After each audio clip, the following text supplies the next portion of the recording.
অর্ক শহরের নামী কলেজে দ্বিতীয় বর্ষের ছাত্র। মাস 6 হলো তার নেশা চেপেছে একটি দামি স্মার্টফোনের। বন্ধুদের সবার হাতে দামি ফোন, কিন্তু অর্কর বাবা দীনেশবাবু একজন সামান্য খেয়াঘাট ঘাটের মাঝি। সেদিন রাতে অর্ক খাবার থালা ঠেলে দিয়ে বলল, বাবা, সামনে আমার জন্মদিন, ওই ফোনটা আমার চাই চাই চাই।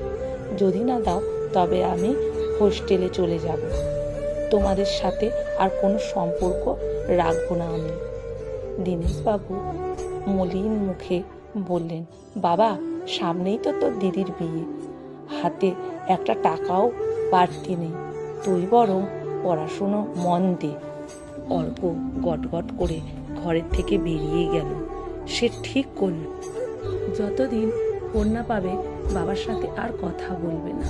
এমনকি বাবার হাতের তৈরি খাবারও সে স্পর্শ করল না। সে বিশেষ ক্লাস কলেজের সোশ্যোলজি বা সমাজতন্ত্রের অধ্যাপক অঞ্জন সেন একদিন ক্লাসে এসে অদ্ভুত এক পরীক্ষা নিলেন। তিনি বললেন, আজ কোনো পাঠ বইয়ের পরীক্ষা হবে না, আজ তোমাদের কাছে একটা পরীক্ষা রাখবো, জীবনবোধের পরীক্ষা হবে। তিনি ব্ল্যাকবোর্ডে 5টি প্রশ্ন লিখলেন। 1 নম্বর, তোমার বাবা বা মা তাদের শরীরে কোনো ব্যথা কথা তোমাদের কখনো বলে না?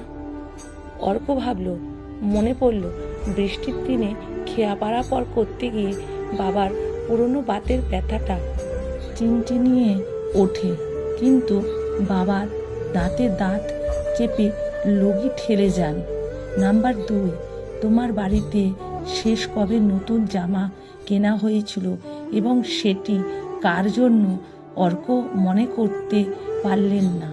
গত পুজো তো সে দামি পাঞ্জাবি পেয়েছে, দিদি শাড়ি পেয়েছে, কিন্তু বাবার সেই তালি দেওয়া খাকি ফতুয়াটা অন্তর 4 বছর পুরনো। নাম্বার 3, তোমার পরিবারের সবচেয়ে প্রিয় খাবারটি কি, যা টাকার অভাবে গত 1 বছরে রান্না হয়নি? অর্ক জানতো তার মা খাসির মাংস খুব পছন্দ করেন, কিন্তু প্রতিবার বাজারে গেলে বাবা শুধু মাছের তেল বা ছোট মাছ কিনে আনেন, কারণ মাংসের দাম অনেক বেশি তাই। নাম্বার 4, তুমি কি জানো তোমার বাবা প্রতিদিন ঘর থেকে বেরোনোর সময় পকেটে কত টাকা নিয়ে বের হন?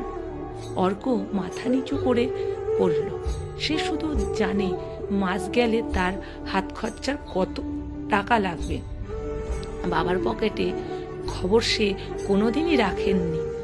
নাম্বার 5, তোমাদের শেষ করা 1 গ্লাস দুধ বা একটা দামি ফলের পেছনে তোমার বাবা মা কতবার না শুনতে হয়েছে? অর্ক স্তব্ধ হয়ে গেল।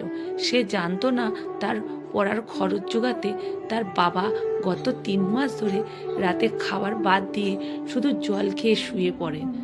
পরীক্ষার শেষ অধ্যাপক খাতা জমা নিলেন না, বললেন, এই উত্তরগুলো তোমরা নিজেদের মনের আলমারিতে জমিয়ে রেখো। এই কথাটি বলে কলেজ থেকে ফেরার পথে অর্ক দেখলেন তার দিদি ঘাটে দাঁড়িয়ে আছে। দিদির হাতে একটি প্যাকেট। সেই প্যাকেটে দিদি বলল, অর্ক, এই নে তোর ফোন। বাবা দিদির বিয়ের গয়না গড়িয়ে দেওয়ার জন্য যে টাকাটা রেখেছিলেন, সেই টাকাটা জমিয়েছিলেন, সেখান থেকে তোকে এটা কিনে দিয়েছেন বাবা। অর্ক ফোনটার দিকে তাকালো। তাকিয়ে চকচকে স্ক্রিনটার ওপরে দিয়ে যেন তার বাবার পড়া হাতের ছাপ আর মায়ের চোখের জল দেখতে পেল। সে ফোনটায় হাত নিল না। সে দিদিকে জড়িয়ে ধরে বলল, দিদি, এই ফোনটা ফেরত দিয়ে আসো। এই টাকা দিয়ে তোমার বিয়ের শাড়ি আর মায়ের জন্য পছন্দের সেই খাসির মাংস কিনে আনো।